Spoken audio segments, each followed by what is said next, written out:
Deus colocou um tema no nosso coração, um versículo, uma passagem, que a gente compartilhou com vocês, né, que foi até o tema do convite, né?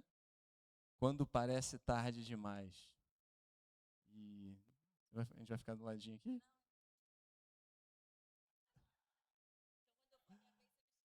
Não, se quiser ficar aqui.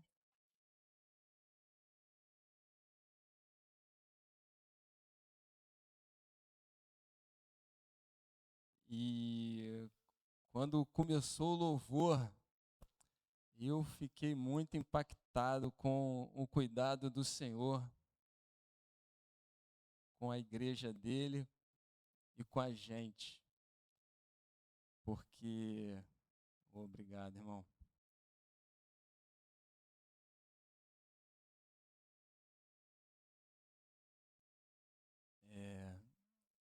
Esse louvor que começou sendo ministrado, ele confirma a palavra que o Senhor deu para nós.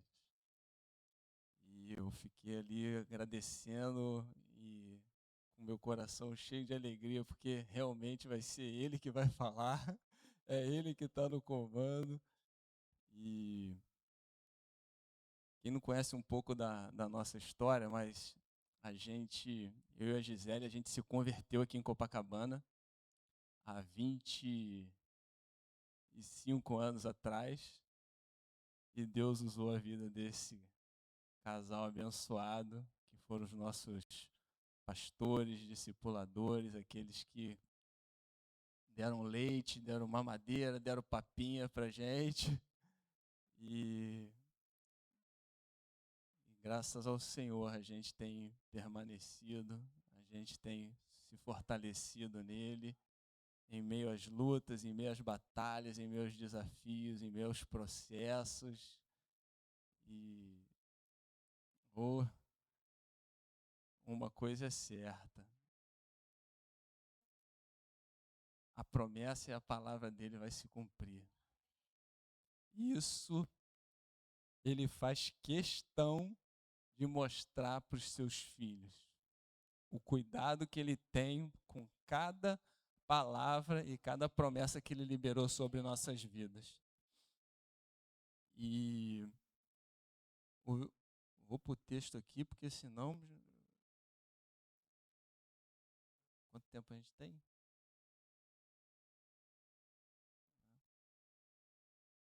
Não, tô com criança na casa tô com criança na casa dos irmãos lá que eu tenho que render.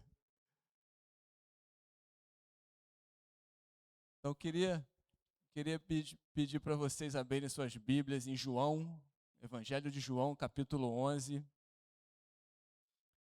versículo 1. João, capítulo 11, versículo 1. Esse relato, essa história só está descrita nesse evangelho. E como tudo na palavra tem um propósito, eu creio que esses fatos foram fatos que antecederam a crucificação, a Páscoa, o sacrifício dele. E foi um momento onde ele se revelou para os seus de uma maneira como não antes, durante os 3 anos que ele estava no ministério com seus discípulos. Então, no versículo 1, ele começa dizendo assim: Ora, havia um certo homem enfermo chamado Lázaro, de Betânia, da aldeia de Maria e de sua irmã Marta. Era aquela Maria que ungiu o Senhor com unguento e secou os seus pés com os seus cabelos, cujo irmão Lázaro estava enfermo. Portanto, suas irmãs enviaram até ele, dizendo: Senhor, eis que está enfermo aquele que tu amas. Quando Jesus ouviu isso, ele disse: Esta enfermidade não é para a morte, mas para a glória de Deus, para que o Filho de Deus seja glorificado por ela. Ora, Jesus amava Marta e a sua irmã e a Lázaro. Ouvindo, pois, que ele estava enfermo, ficou ainda 2 dias no lugar onde ele estava. Depois disso, então, ele diz aos seus discípulos: vamos outra vez para a Judéia. Seus discípulos lhes disseram: Mestre, recentemente os judeus procuraram apedrejar-te, e tu vais para lá novamente? Jesus respondeu: não há 12 horas no dia? Se algum homem andar de dia, ele não tropeça, porque ele vê a luz deste mundo. Mas se um homem andar de noite, ele tropeça, porque nele não há luz. Essas coisas ele falou, e depois disso ele lhes disse: nosso amigo Lázaro dorme, mas eu vou para que eu possa despertá-lo do sono. Disseram-lhe então os seus discípulos: Senhor, se dorme, ele ficará bom. Todavia Jesus havia falado de sua morte, mas eles pensavam que falava do repouso do sono. Então Jesus disse-lhes claramente: Lázaro está morto. E eu estou contente por causa de vós, de que eu não estivesse ali para que creiais. No entanto, vamos até ele. Então disse Tomé, que é chamado Dídimo, aos seus condiscípulos: vamos nós também, para que possamos morrer com ele. Quando Jesus chegou, encontrou Lázaro já há 4 dias no sepulcro. Ora, Betânia estava perto de Jerusalém, cerca de 15 estádios. Essa primeira parte eu vou ministrar até aqui. Esses versículos relatam algumas nuances que Deus ministrou no meu coração, que a gente precisa se perguntar, se autoavaliar. No versículo 1 ele relata que aquelas pessoas já tinham um nível de relacionamento com ele. Lázaro, Maria e Marta já conheciam Jesus. Já conheciam Jesus que fazia milagre. Já conheciam Jesus que era o Messias, o Salvador. Eles reconheciam que ele era aquele que havia de vir. Mas, mesmo tendo esse nível de relacionamento, ainda havia uma natureza dentro deles, que não impediu de Lázaro ficar enfermo. Não impediu Maria de ter feito aquele ato memorável, escrito em todos os evangelhos, para que todos lembrassem da atitude dela de ungir o mestre com aquele nardo puro, aquele unguento precioso. E trazendo para a nossa realidade, todos nós aqui já temos um nível de relacionamento com o Senhor. Todos nós já reconhecemos a Ele como Salvador. Nós já vivemos experiências sobrenaturais, milagres. Já tivemos a vida transformada do império das trevas para o reino do Filho do seu amor.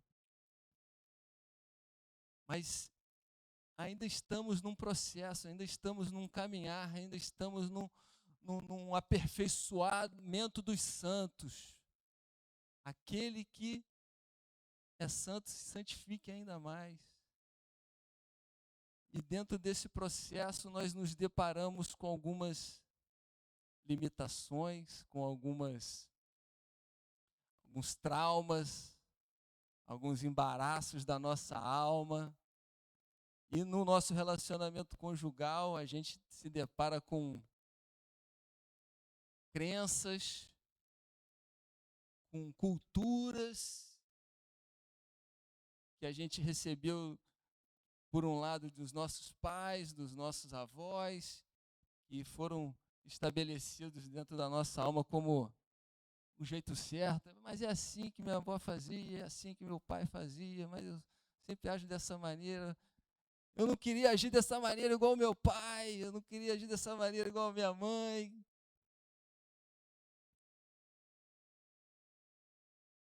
E o Senhor está consciente disso.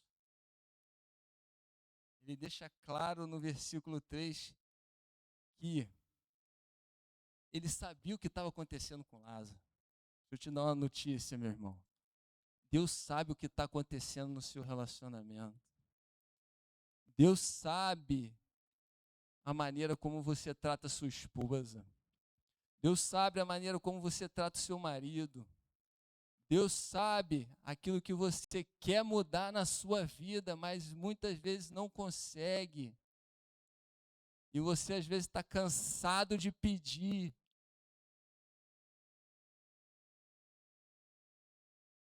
O Senhor conhece a necessidade do nosso coração, o clamor do nosso coração. Ele conhece até aqueles assuntos que você não quer nem falar, para não dar problema. Mas eu creio que Deus separou esse tempo para marcar as nossas vidas, porque nós fomos chamados para esse tempo, dessa geração, para um privilégio que está percorrendo milhares de anos e chegou a nossa vez de manifestar o amor dele, a graça dele, o poder dele. E é para isso que ele está trabalhando nos nossos corações. No coração de cada um, de maneira específica, porque ele trata a gente de maneira individual. E a nossa atitude no individual tem um reflexo no coletivo.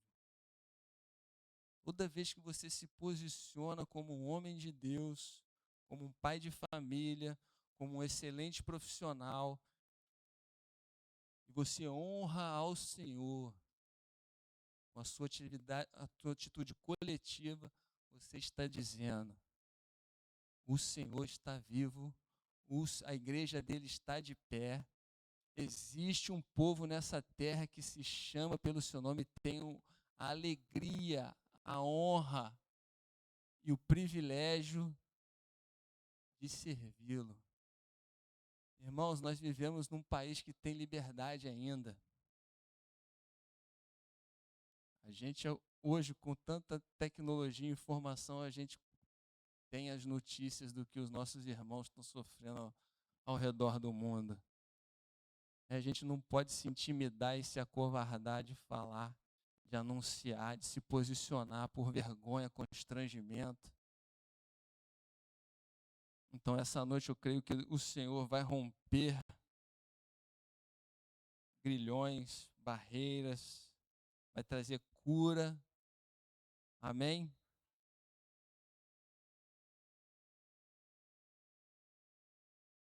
Porque no versículo 7 ao 8, ele mostra o nível de amor e de disposição para resgatar aqueles que estão perdidos, aqueles que estão precisando que ele se manifeste. Porque ele fala assim, ó, os discípulos confrontam ele: nós vamos passar ali de novo pela Judéia? A gente acabou de passar e sair de lá, cara. Estão querendo tacar pedra na gente, matar a gente, você vai voltar lá.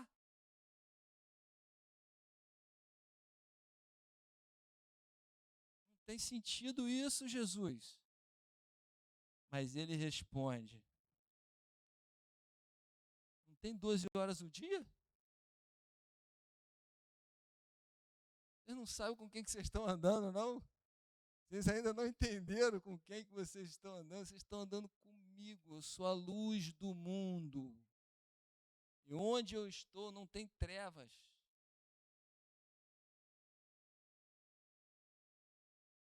Essas coisas ele falou e depois disso ele disse: nosso amigo Lázaro dorme, mas eu vou para que eu possa despertá-lo do sono.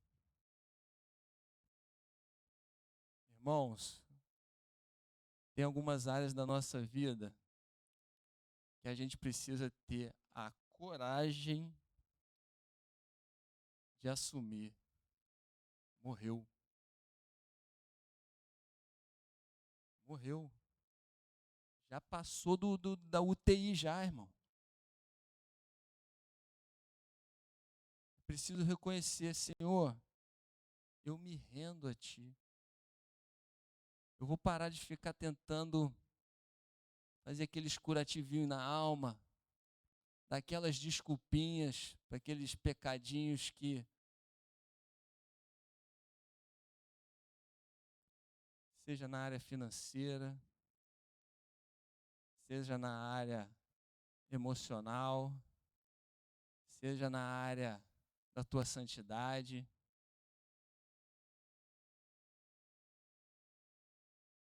Tem pontos que o Senhor quer tocar na nossa vida e ressuscitar. Amém?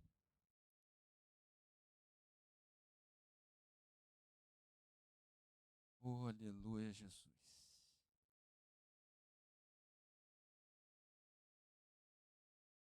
No versículo... E quando a gente entende que a gente precisa desse posicionamento, eu creio que é um momento que o Senhor está querendo nos preparar como discípulos dele. Porque o reino de Deus, João veio anunciando. Ele, arrependei-vos. A porta do reino de Deus é o arrependimento. Se a gente não reconhecer que somos pecadores, somos santificados pelo seu sangue, mas ainda habitamos no corpo do pecado. E esse corpo não se converte. O sistema que vivemos fica o tempo inteiro querendo chamar a nossa atenção e nos desviar do propósito, do foco. Mas Deus quer nos levar a um novo nível de domínio próprio, um novo nível de comprometimento com Ele, um novo nível de santidade, um novo nível de amor e compaixão pelo próximo, sair dessa vida egoísta que a gente fica sendo bombardeado. Não, cara, faz do seu jeito tranquilo, o importante é você ser feliz, o importante é você estar bem. Meu irmão, minha irmã, homens, sacerdotes dos seus lares. Eu ouvi uma coisa um dia que gerou temor e eu li naquele quadro ali, ó, como valores dessa casa do Senhor. Nós vamos prestar conta com Ele. Nós, os homens, temos um compromisso ainda maior. Nós vamos prestar conta sobre as nossas esposas, sobre nossos filhos, sobre os talentos que Ele nos confiou. Esse temor, irmão, tem que arder no nosso coração. O que eu vou apresentar diante dele que me confiou algo tão precioso? E além disso, você, eu, temos a oportunidade de mudar a história de uma geração que vem atrás de nós. Os nossos filhos, os nossos familiares, as vidas que podemos tocar e alcançar com o amor, com a graça, com a verdade, com o poder de Deus, levando pessoas a se encontrarem com Ele, onde não tem como negar que amor é esse. Que amor é esse que nos resgatou, que nos perdoou, que está todo dia ali disponível, que se esvaziou para habitar dentro de cada um de nós, irmãos. Que preciosidade é essa que o Deus Todo-Poderoso escolheu vir habitar dentro de nós para guiar, para ser a luz nos nossos caminhos, a lâmpada para os nossos pés. Para esse lugar de intimidade que o Senhor está nos chamando, irmãos. Para esse lugar de discipulado que Ele está nos resgatando. Amém?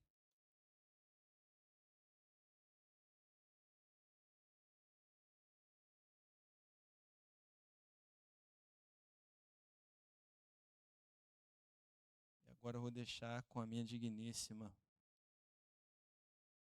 essa segunda parte e depois a gente vai finalizar. Glória a Deus. Aleluia. Depois eu me declaro para vocês, tá?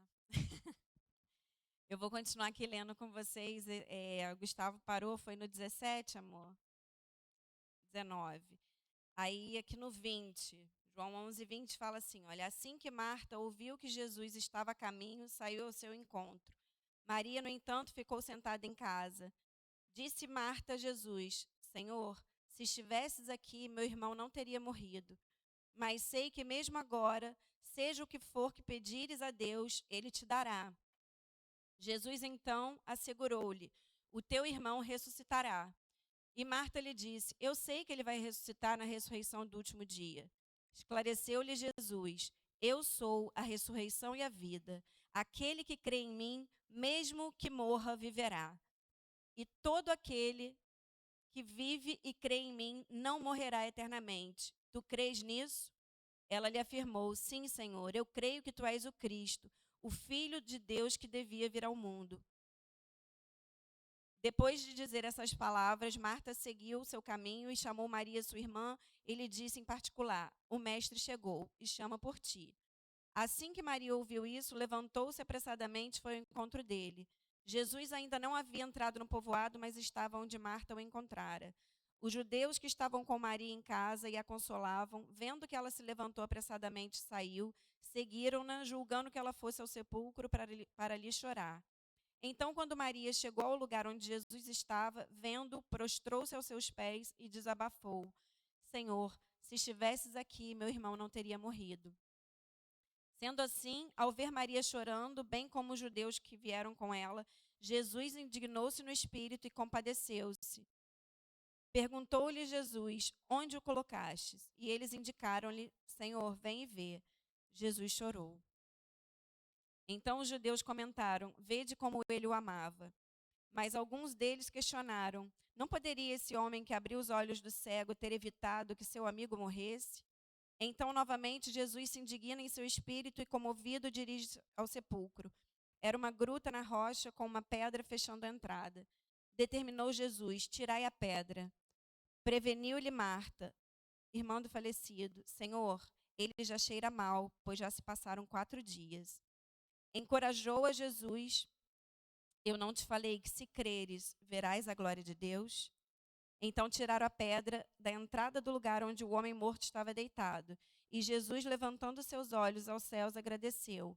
Pai, graças te dou porque me ouviste. Eu sei que sempre me ouves, mas disse isso por causa da multidão que está ao meu redor, para que creiam que tu me enviaste. E tendo dito essas palavras, clamou em alta voz, Lázaro, vem para fora. Então o homem que havia morrido saiu da gruta, tendo os pés e as mãos atados com faixas de linho e o rosto envolto com um pano. E Jesus orientou-os, retirai as faixas dele e deixai-o seguir. Assim, muito dentre os judeus que tinham vindo consolar Maria, vendo o que Jesus fizera, creram nele. Aleluia. Até aqui. Glória a Deus. Irmãos, pegando aqui, né, dando continuidade ao que o Gustavo estava compartilhando e a gente veio lendo, nós trouxemos essa mensagem quando parece tarde demais. E, como ele falou, todos nós aqui já temos um nível de relacionamento com o Senhor. Assim como Marta, Maria e Lázaro já tinham um nível de relacionamento com o Senhor e já criam nele numa medida. Marta já cria, tanto que eles ligaram para Jesus. Hoje nós não temos Jesus fisicamente aqui, né, encarnado aqui. Ele está à destra do Pai, mas ele fala e ele está presente dentro de nós através do seu Espírito. E hoje, qual é a forma que a gente fala com Deus? Com Jesus? Oração, né? Oração. Marta e Maria, tinham ele fisicamente. Então, elas mandavam chamar, falavam com ele naquela época diretamente. Hoje, trazendo para a nossa realidade, nós temos também Jesus conosco e podemos falar com ele através da nossa oração. Muitos de nós, muitas vezes, temos orado, temos falado e, por vezes, até repetido orações. Elas fizeram isso, mandaram chamar e elas criam naquela medida. E aí, esse contexto, né, que o Gustavo colocou, e aí eu fiquei ali, eu falei, eu também quero compartilhar o contexto, eu vou repetir. Porque o contexto, como ele falou, né, foi o último grande milagre que Jesus fez antes dele ir para a cruz. A Bíblia fala que Lázaro já estava morto há 4 dias, e esses 4 dias eu fui estudar porque eu gosto, né? Não é à toa, não é em vão. Na cultura judaica, eles acreditavam que até o 3º dia o espírito ficava pairando e a pessoa podia voltar, de repente. Mas Jesus esperou o quê? O 4º dia. O 4º dia onde já não tinha esperança nem daqueles que tinham algum misticismo ali de que o espírito podia estar rondando, tinha algum nível de esperança. E Jesus esperou intencionalmente, nada é por acaso nessa palavra maravilhosa que ele deixou para nós. Tudo tem um porquê.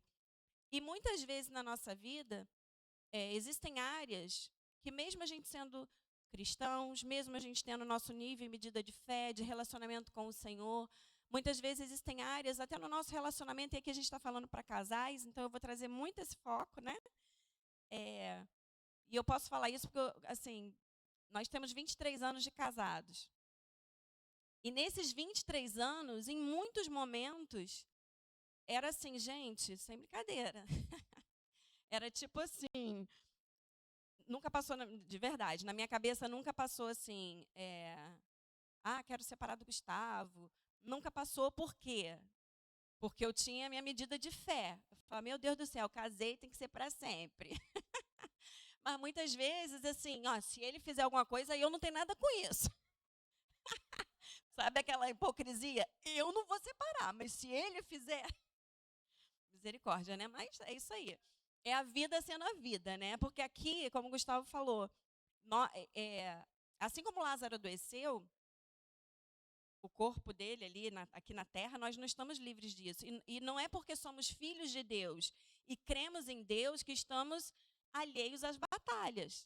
Estamos alheios ao que precisamos de remissão ainda dentro da nossa alma. Não é verdade? E aqui, muitas áreas, muitas vezes, situações do nosso casamento, a gente pode olhar e falar, cara, aqui não tem mais jeito. Eu já me contentei, eu já entendi que eu tenho que ficar com essa pessoa pro resto da vida. É óbvio, aqui a gente não está falando dos excessos de crime, nada disso. Amém, irmão? A gente está falando aqui de casais cristãos que vivem a palavra ou buscam viver. E muitas vezes a gente fala assim, cara, essa área aqui eu não vou nem mais mexer, não adianta. Deixa, eu já entendi que é isso. Agora eu fico com essa pessoa aqui pro resto da vida e vamos vivendo assim. E, infelizmente, tem muitos casais dentro da igreja que vivem como amigos, né? Como, mesmo tendo o corpo ainda ativo para poder, por exemplo, ter relação, dar prazer ao seu companheiro e ter prazer, muitas situações estão tão adormecidas e mortas que as pessoas vivem como amigos e acham que está tudo bem. e acha que, não, tá certo, eu não separei, não estou traindo, não preciso, né? Ele não quer ou ela não quer, e a gente vive assim mesmo. Às vezes os filhos já estão criados, a vida é essa aqui mesmo. Né? Quem sabe quando Jesus voltar? Ou então tem situações ainda pior, que aí sim tem pecado dentro do casamento, né, do homem se masturbar ou a mulher se masturbar, e eu posso falar aqui, né? É só casal, né? Então tá bom. E achando que não, tá tudo bem, não tem problema, né? Ela não quer, ele não quer, eu me resolvo e vamos embora, e achar que isso, e que esse é o destino final. E eu quero dizer para vocês que não é. Em nome de Jesus. Primeiro que pecado é pecado. Não importa se está casado, tem coisa que continua sendo pecado. E segundo, que o casamento ele é tão precioso, as bodas ela é tão preciosa para Deus que ele compara o relacionamento dele com a sua igreja como a bodas do Cordeiro, né? Como casamento. Imagina que o nosso encontro com o nosso amado é a plenitude, é o ápice do nosso relacionamento com o nosso Senhor. E ele faz essa analogia de um casamento. Eu, particularmente, não posso aceitar que o casamento é algo morno. É algo que, vamos vivendo assim, minha véia, meu véio, vamos embora e está tudo bem. Eu não posso aceitar. É claro que existem estações, existem fases da nossa vida e do nosso casamento, e que elas vão mudando, né? Até porque existe a limitação desse corpo natural, né? Da carne natural. Mas o Senhor ele tem plenitude para a minha relação e para a sua relação, para o seu casamento. Ele tem plenitude, ele tem vida, ele tem renovação. Então, pegando aqui esse paralelo, porque esse texto, ele fala da revelação da identidade de quem é Cristo. Mais do que um milagre de ressuscitar Lázaro, porque ele ressuscitou. Esse é o nosso Deus, ele pode ressuscitar. Ele mesmo depois que aos olhos humanos não tem mais esperança, não tem jeito, já está, sabe, a gente já jogou, né, como é que fala? Joguei a toalha, gente. 40 mais é isso. Joguei a toalha, mesmo depois que a gente já jogou a toalha, e que ninguém mais bota fé. Ele é aquele que é capaz de chegar e ver diferente. Ali, Marta e Maria criam que ele podia fazer um milagre, mas elas condicionavam, a mente dela estava condicionada à à presença física de Jesus. Porque quando ele chega e elas vão até ele, o que elas falam? As duas. Senhor, se o Senhor estivesse aqui, não ia ter acontecido.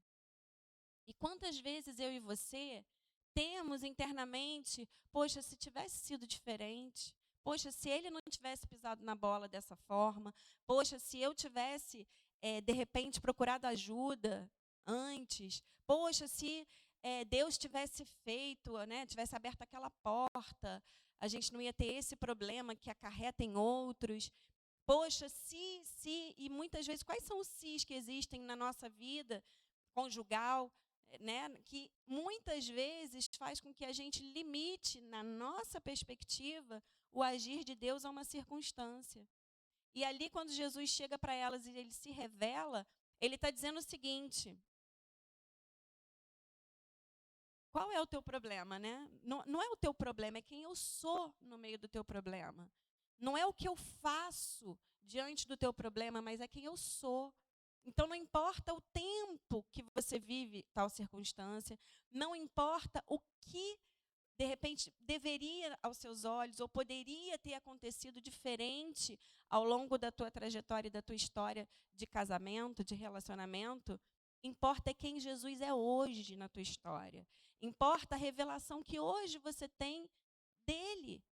Porque quem ele é faz total e completa diferença. Porque ele não dá vida. Ele chamou Lázaro para fora, mas ele não deu só a vida. Ele é a própria vida. Ele chegou ali e ele falou: eu sou a ressurreição e a vida. Aquele que crê em mim, ainda que esteja morto, viverá. Ele se revelou ali como a própria vida. E assim é no nosso casamento, na nossa vida como indivíduo. antes de Deus restaurar um casamento, ele restaura as pessoas, né, o sujeito.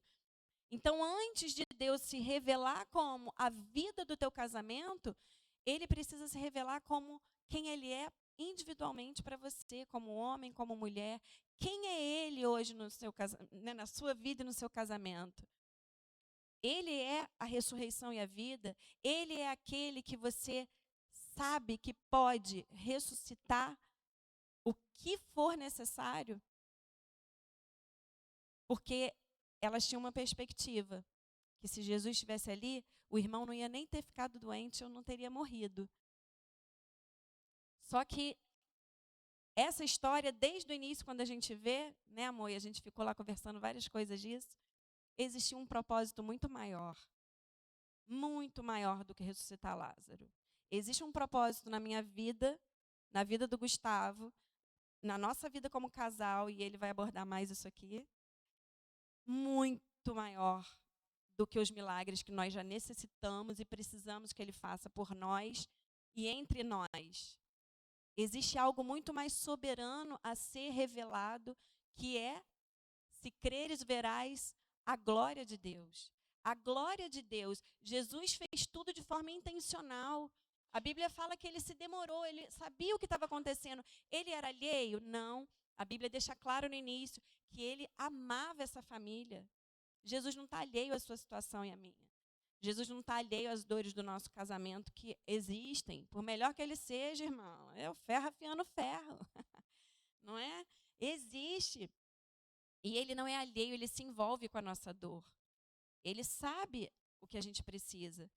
Só que Jesus, ele é maravilhoso, perfeito, soberano. E ele tem um propósito muito maior. Como o Gustavo falou, a gente está aqui nessa terra, a gente está sujeito a esse corpo, a gente está sujeito, né, às mazelas desse mundo que a gente vive. Só na eternidade teremos a plenitude. E Jesus não está alheio a nada disso. Ele se importa com a gente, ele nos ama profundamente. O atraso dele, que pode parecer atraso aos nossos olhos, como pareceu aos olhos delas, não é atraso, não é abandono, tem propósito. Tem propósito, é no tempo certo, da maneira certa, para que a glória dele se manifeste, seja revelada. E aí o último versículo que eu li aqui é que muitos judeus que estavam ali ao redor creram. Como o Gustavo falou, não tem a ver comigo e com você, simplesmente. Ele não é alheio a nós. Ele trata com a gente no individual. Mas isso tudo aponta para um plano muito maior,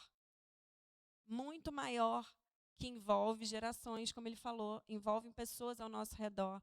E aqui eu quero compartilhar rapidamente com vocês que o foco sempre vai ser Cristo, sempre vai ser a revelação da pessoa dele na nossa vida, da identidade dele. Os nossos anelos cada vez mais, e aí eu queria, em nome de Jesus, que o Espírito Santo pudesse trazer essa revelação para nós, para o nosso íntimo, que, irmãos, os nossos anelos precisam estar naquilo que importa para ele. E aí, o nosso casamento vai fluir. Vai deixar de ter ajuste? Não, vai continuar tendo. Mas como ele falou, na hora de eu falar com ele, o Espírito Santo que eu estou ali cultivando no meu íntimo, no meu individual, ele vai trazer e vai falar, você falou certo com ele, anjinho? Você falou correta? Você está, né? Você está bem? E aí ele vai convencendo a gente do pecado, da justiça, do juízo, e aí a gente vai e pede perdão, e a gente vai, reconhece o erro e ajusta. Eu e Gustavo, a gente passou por 23 anos, né, por alguns momentos. Tiveram alguns ciclos. E eu tenho entendido isso ao longo da nossa caminhada, que eu não quero, Senhor, não quero. Eu não quero só o milagre do Senhor se a presença dele não tiver. Eu não quero que o meu casamento esteja tudo um mar de rosas maravilhoso se o Senhor não tiver. Eu não quero. Porque eu sei que com a presença dele, ainda que esteja morto, viverá. sem a presença dele, ainda que pareça estar vivo, está como um sepulcro caiado, muitas vezes. Está como tem morte. Porque se ele não está, vai ter morte, a conta chega. E teve um ciclo que a gente...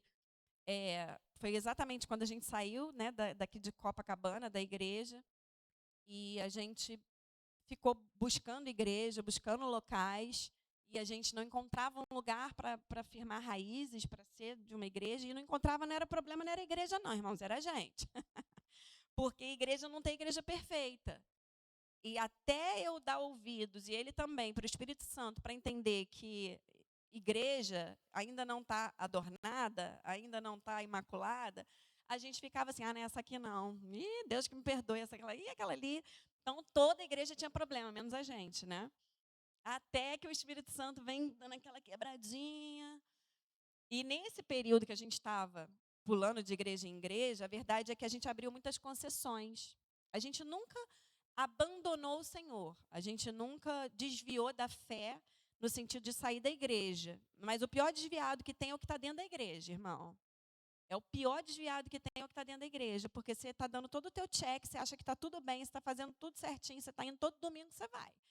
E aí você acha que, cumpri, né? E aí você não muda em casa, você continua rebelde, a mulher rixosa, você continua fazendo um monte de coisa errada, e o marido também. Mas a gente está indo na igreja. Chega na igreja, estamos lá, senta aí, vamos embora, assiste o culto, a palavra hoje foi boa, né? Pô, hoje deu um sono, né? Vamos embora. E volta para a vida no dia a dia. E aí, meu irmão, isso aí é a pior coisa que pode ter. Você está morrendo, o teu propósito, o propósito de Deus na sua vida está morrendo. A gente, muitas vezes, infrutífero. E pior do que isso, a nossa casa começa a morrer junto. E o que não falta é argumento para poder dizer que não, mas você está tudo bem, você está bem. Importante, né? E a gente sabia, né? Porque assim, não pode deixar de ir na igreja. Deixar de ir na igreja não dá. Mas a gente estava assim, só o Espírito, irmãos. Hoje em dia eu olho assim, eu falo, olha, Deus me ama muito. Vocês conhecem uma pessoa que Deus ama muito? Sou eu. Eu não sei se ele ama tanto vocês assim. Estou brincando, ama sim. Se entregou por todos nós. Mas ele me ama muito. Porque eu olho para trás e eu falo, misericórdia. Certamente a bondade e a misericórdia me seguirão todos os dias da minha vida. E da tua também, porque essa palavra é para mim e é para você. E nessa fase do nosso casamento, não faltou dinheiro, né, amor? Pelo menos eu achava que não, até a conta chegar. Não faltou dinheiro, não faltou amigos, não faltou, a gente todo dia tinha um casalzinho para tomar um vinho, tudo gospel. Vinho gospel, tudo gospel. Tudo podia ali, a gente não bebia antes, nada. Né? Assim, a gente era super, porque estava no ministério, a gente entendia que precisava ser referência e tal. Hoje a gente também entende assim, é que é melhor, eu sou livre, mas nem tudo me convém e é uma escolha. Mas a gente achava que o vinhozinho, né, naquela época, na dose que a gente tomava, tipo assim, estou dentro de casa, a gente ficava até assim, meio assim, eu falava, gente, eu não posso beber nada que eu fico fraca. Eu olhava, tinha uma garrafa inteira, que já tinha ido embora 4 pessoas, né, um casal normalmente estava com a gente.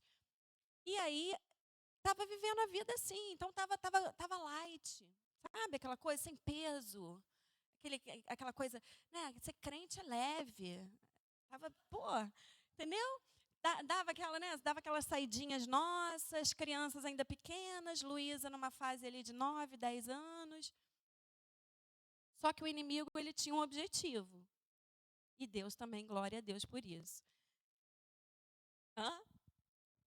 Que Deus também tem, e ele nunca desiste. E por que eu estou contando tudo isso? Porque naquele momento não faltavam muitas coisas. O casamento estava aparentemente bem. Estava bem, a gente ria, né? Estava com dinheiro. A vida era uma beleza. Fazia o que eu queria, não dava satisfação para ele do dinheiro, porque não faltava dinheiro, para que eu vou falar para ele? Que eu vou, né? Onde está indo o meu dinheiro? Né? A conta está paga, está tudo bem, viaja, faz isso, faz aquilo. Só que a conta ia chegar uma hora. Chegou.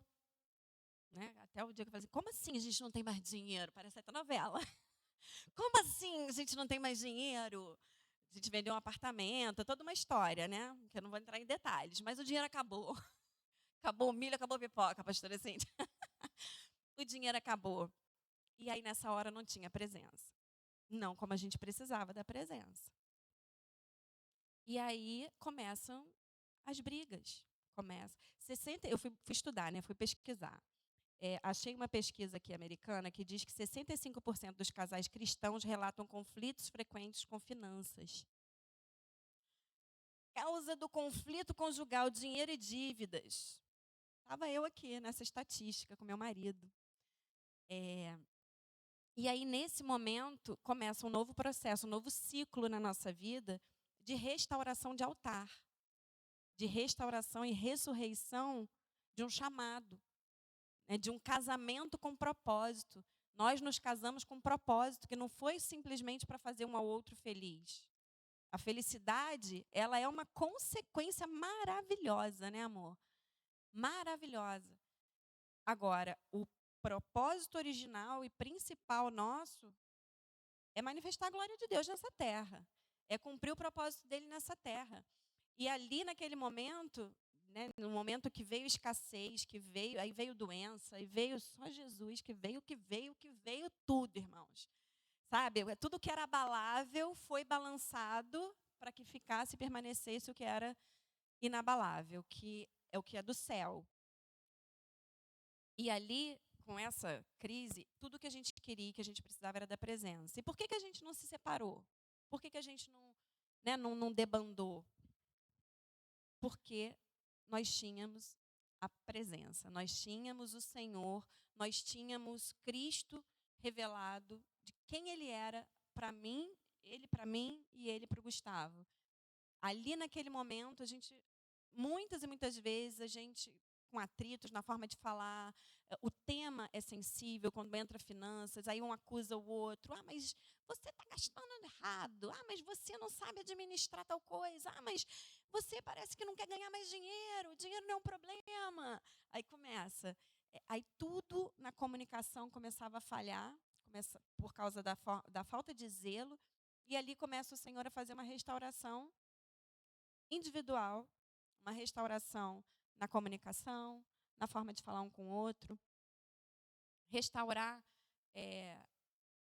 o zelo, né, amor, da maneira de falar um com o outro, porque já estava mais ríspido, mais impaciente, desgastado e achando que aquilo era normal. Não, não tem normal nisso. Eu preciso amá-lo e honrá-lo na forma que eu falo. Eu não posso falar melhor com os de fora do que eu falo com ele. Não tem cabimento. A pessoa que mais me aguenta, que mais me conhece e que mais me serve, que me ama, que meu marido é maravilhoso, gente. Não vou fazer muita propaganda, não. Mas ele é uma bênção, de verdade. Ele busca ser o que Cristo exige dele, graças a Deus por isso. Eu não posso falar com ele de uma maneira, com os outros eu falo fofinha, né? E com ele, amor, impaciente. Está errado, está errado. Não posso, não, está errado. A primeira pessoa que eu tenho que honrar e falar da maneira certa é ele. E os meus filhos estão vendo isso. E a minha filha está vendo isso. E nessa, a nossa filha, né, no meio de todo um processo, crescendo, sem igreja, não fez relacionamento dentro da igreja, porque a gente estava pingando de igreja em igreja, não firmou raízes, só tinha amigos do mundo. Aí o que aconteceu, o que vocês acham? Foi lá dar uma volta, né, irmãos, no Egito. Mas ela também tem palavra, tem promessa, tem propósito, e ela é do Senhor Jesus. Mas hoje eu tenho clareza e consciência de que eu poderia ter feito escolhas diferentes para evitar. É garantia? Não, porque filho de crente não é crentinho. Eles vão fazer as escolhas deles, eles vão ter as experiências deles. Por mais que a gente ensine e seja exemplo, eles precisam ter a revelação de quem é Jesus, né? Que ele é a ressurreição e a vida. Eles precisam ter essa revelação. É algo individual. Porém, a nossa casa,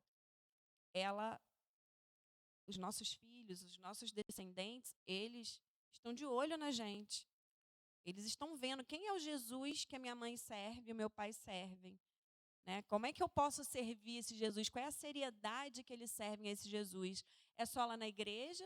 ou dentro da nossa casa? Ou na hora que eles vão falar de finanças, Jesus é Senhor? Ou Jesus é Senhor só na hora do louvor? Quando eles vão falar de um assunto que é tenso para eles, Jesus continua sendo Senhor ali? Ou outra coisa toma o lugar de Deus? E a gente veio vivendo esse processo. Mozinho, vou deixar você agora finalizar aqui. E temos vivido, pela graça e misericórdia do Senhor, restauração. Temos vivido a revelação da identidade de Cristo, não só na nossa vida individual, mas no nosso casamento. Eu posso dizer que hoje eu amo de verdade meu marido muito, muito, muito, muito, muito mais do que eu amava lá em 2003, quando a gente se casou. Graças a Deus. Hoje a gente está muito mais ajustado e alinhado. Em todos os aspectos, em todas as áreas, a gente consegue se conectar. É tudo muito melhor e mais gostoso, né, amor? Muito, de verdade. Assim, não é porque eu só estou falando para casais, porque eu acho que eu não conseguiria mentir. Eu ia disfarçar e ia pular o assunto, o tema. Mas de verdade. Isso é mérito, o mérito é de Cristo. Porque a escolha foi por Ele, a misericórdia é dele que nos alcança todos os dias, a bondade dele que derrama sobre nós, e a gente olha um para o outro e a gente tem uma convicção. Nós temos um chamado a cumprir para o nosso mestre, que é digno de toda honra, toda glória, todo louvor, e que a nossa vida, se não for para agradá-lo, de nada vale. Não faz sentido. Nosso casamento, se não for para abençoar outras vidas, para alcançar outras vidas de alguma maneira que apraz a Ele, não tem sentido. Só por um amor emocional, sentimental. Eu amo meu marido emocionalmente, sentimentalmente, amo muito, graças a Deus. Mas hoje eu o amo porque eu o sirvo muito mais, porque eu o perdoo muito mais. Já perdoei tanto ao longo desses anos, né, amor? E o amor é isso, né? O amor que a Bíblia nos ensina é esse amor doador. E aí eu vou deixar ele agora dar uma completada aqui. Amém, amor? Aleluia. Irmãos, dentro desses ciclos e desses processos que a Gisele acabou de testemunhar um pouco com vocês, o Senhor fez questão de deixar e marcar sinais e promessas nas nossas vidas. Então, eu fiz um retrospecto dentro desse processo. Então, tem aproximadamente 15, 14 anos que a gente saiu daqui da Zona Sul e fomos morar lá na Barra, Recreio, enfim. E nesses primeiros 7 anos que a gente ficou buscando, procurando igreja, fingindo que estava firme, mas eu cometi um pecado. Eu confesso isso porque eu creio que Deus age justamente nessa questão da misericórdia e da graça. Eu não queria servir ao Senhor mais. Quando eu saí daqui de Copacabana do ministério, eu falei, Jesus, agora eu vou cuidar da minha vida um pouquinho. Estou com a pratinha aqui. Vou deixar esse negócio de ministério de lado um pouco. Não quero me envolver. Vamos achar uma igreja aqui e tal. A gente vai ficar vindo ao domingo. E aí, irmãos, eu chegava atrasado e saía cedo no culto, para não me relacionar com ninguém. E aí, a nossa vida foi nesse caminho. Mas um dia, eu vi uma promessa se cumprindo na vida da minha família, que Ele tinha feito para mim há décadas atrás. Eu vi um irmão que eu tinha ganhado ele para Jesus, batizando a minha irmã e o meu cunhado.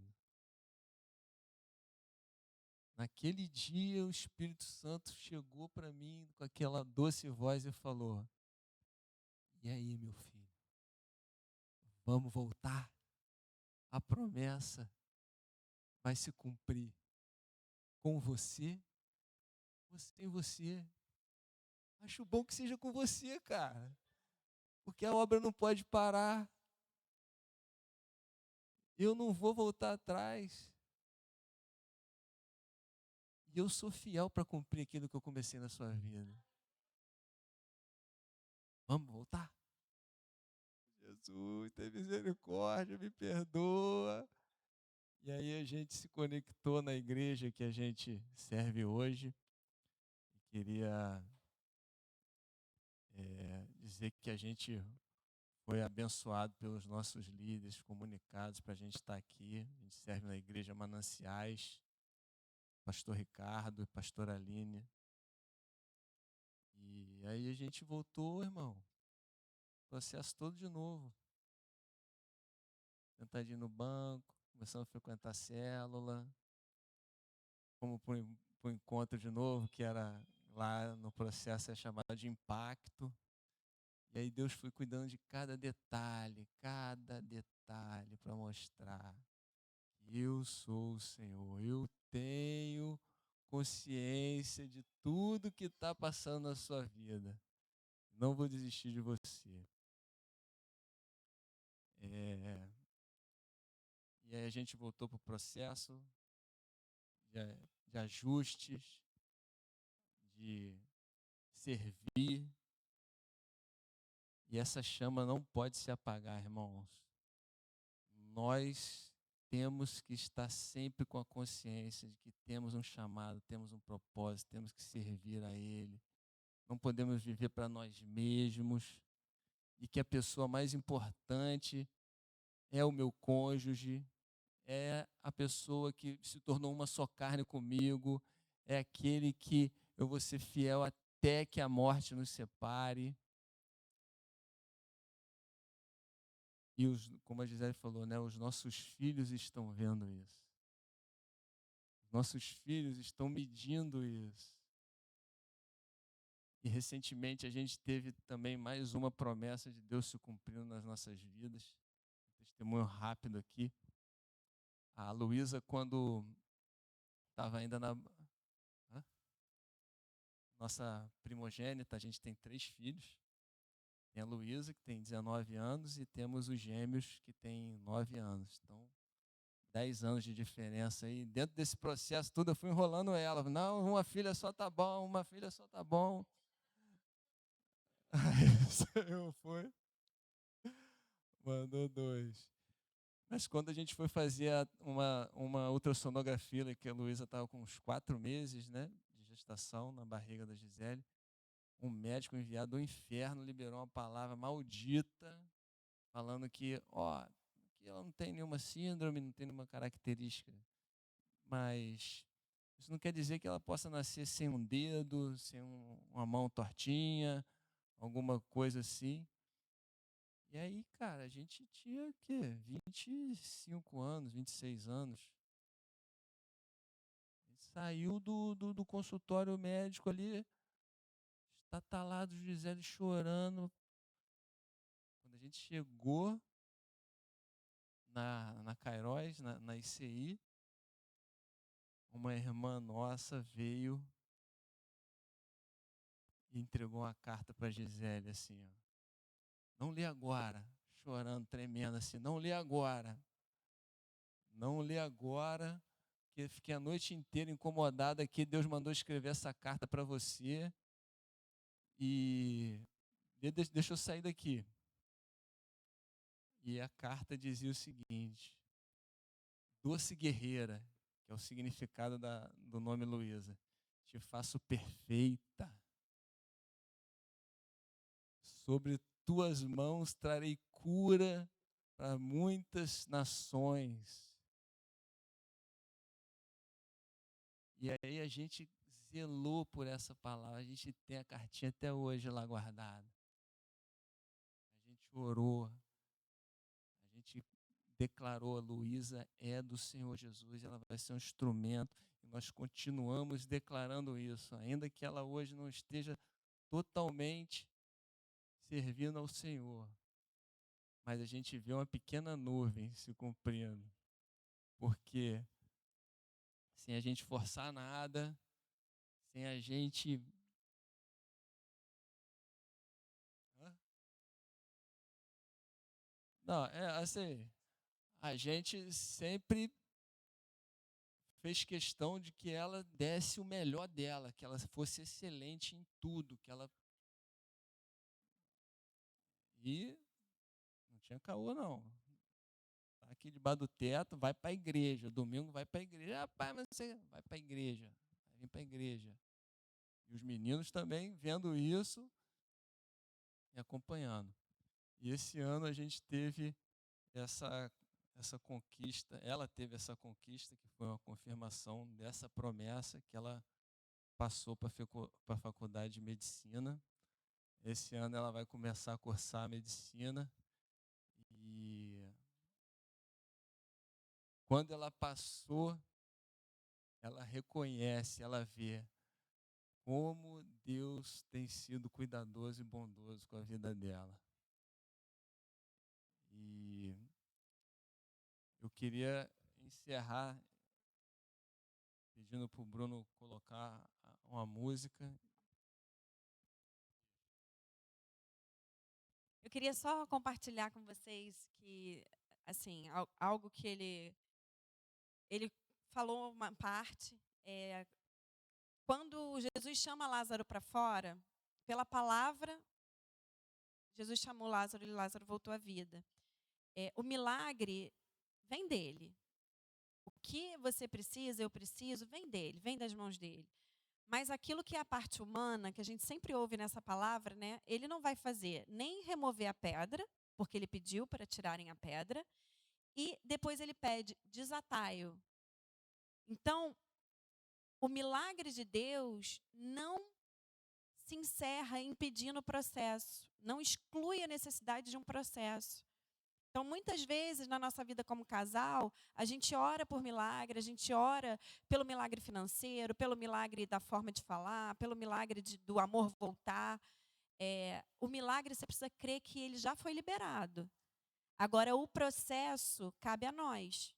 Viver e passar pelo processo, seja o processo de revisão das finanças, de ajuste do que precisa ajustar, seja o processo de comunicação, que eu tenho que reaprender como fala. E aí nós temos um mestre, um professor, que está na palavra, que diz que ele nos ensinaria acerca de todas as coisas, que nós não precisaríamos de professores para nos ensinar, porque o próprio Espírito nos ensinaria. Então, a gente pode pedir, Senhor, eu não sei como ser doce com meu marido. Eu não sei como ser calmo com a minha esposa. Me ajuda, Espírito Santo. Como é que eu falo essa situação? Como é que eu mudo a minha mente? Porque essa coisa, né, de tirar a faixa, fazendo um paralelo aqui, Jesus usa as pessoas que estão ao nosso redor para nos ajudar. Vocês estão plantados numa igreja que, gente, é muito privilégio. A gente estava falando disso aqui. Existe um remanescente, né? Nem todos se dobraram, glória a Deus. Sempre vai existir um remanescente. E vocês são privilegiados de estarem numa igreja como essa, séria, que disponíveis, que eu tenho certeza, porque sempre foram, né, com referência de casamento, tanto pastora Noemi, pastor Serjão, pastor Sérgio, pastora Cíntia. Então, procure ajuda. Procure a sua comunidade, porque tem coisas que você vai precisar expor, falar. O falar é terapêutico, ele cura. Não é terapia, mas é terapêutico. Né? E é bíblico, porque fala para a gente confessar os nossos pecados ao Senhor para receber perdão e confessar a nossa culpa uns aos outros para receber cura. Então, para seres curado. Então, não fique isolado sozinho, achando que é isso que eu tenho que viver. Não aceite, não se acomode, não aceite menos do que o 100% do Senhor, do que a plenitude de Deus para a sua vida e para a sua casa. Sabe? Que você entenda que você é um luzeiro nessa terra, é a sua casa. Cristo em vós, a esperança da glória. Existem casais que precisam que você viva teu processo, que eu viva meu processo, para que a manifestação da glória dele venha, para que essas vidas possam crer como aqueles judeus creram. Eles creram porque eles viram o quê? O milagre. E não saiu só uma múmia. As pessoas desataram, as pessoas viram que era Lázaro. As pessoas conseguiram enxergar o milagre. Então, eu queria compartilhar só essa parte aqui, que eu acho fundamental. A comunidade que vocês fazem parte, busque ajuda, esteja junto. Nós não fomos feitos para andar sozinhos. Muitas vezes, como casal, às vezes a comunicação já atingiu um nível que a gente repete padrão, a gente não sabe como sair daquele ciclo e precisa que alguém de fora, muitas vezes, olhe e fale, vamos lá, e ajude a enxergar, né, a trazer luz ali para aquela situação. E podemos usar a igreja para isso, né? A igreja, o corpo de Cristo, para ser essa bênção para nós. Amém? Amém, irmãos. Vou pedir para vocês, para a gente fechar os nossos olhos agora. Eu creio que é um tempo, diante de tudo que o Senhor ministrou no nosso coração, é um tempo de remover algumas pedras, é tempo de tirar algumas ataduras dos nossos relacionamentos. Deixa essa música ministrar no teu coração.